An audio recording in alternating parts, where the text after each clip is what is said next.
ప్రతిష్టాత్మకమైనటువంటి గిరిజన సాంప్రదాయాలకు వేదికగా సమ్మక్క సారలమ్మ జాతర ఏర్పాట్లలో భాగంగా ఆర్టీసీ కూడా ఉత్తర తెలంగాణలోని 51 బస్టాండ్ల నుండి దాదాపు 4,000 పైన బస్సుల్ని సమ్మక్క సారలక్క స్టార్ట్ చేసింది.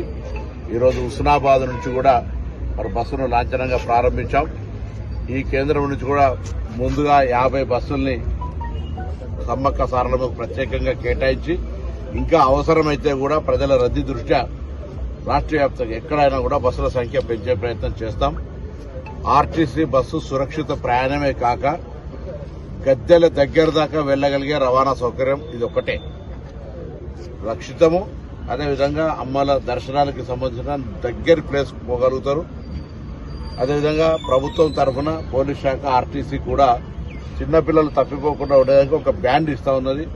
ఆ బ్యాండ్ను కూడా తప్పకుండా పిల్లలకు పేరు నమోదు చేసి బ్యాండ్ వాడండి, ఎక్కడో మిస్ కాకుండా ఉంటారు.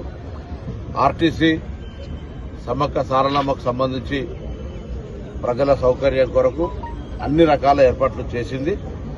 పర్యవేక్షణ మేనేజింగ్ డైరెక్టర్, ఇతర ఉన్నతాధికారులు, మొత్తం యావత్ సిబ్బంది 28 నుంచి ప్రారంభమయ్యేటువంటి బుధవారం నుంచి ప్రారంభమయ్యే జాతర 1వ తారీఖు వరకు ఎటువంటి ఇబ్బంది లేకుండా ప్రయాణికులు, ముఖ్యంగా నా అక్కా చెల్లెలందరికీ ఉచితంగా మహాలక్ష్మి ద్వారా ఆ అమ్మల దర్శనం చేసుకునే అవకాశం ఉంది. కాబట్టి అందరూ కూడా ప్రయాణం సురక్షితమైన ఆర్టీసీ బస్సులో చేయాలని సందర్భంగా విజ్ఞప్తి చేస్తారు.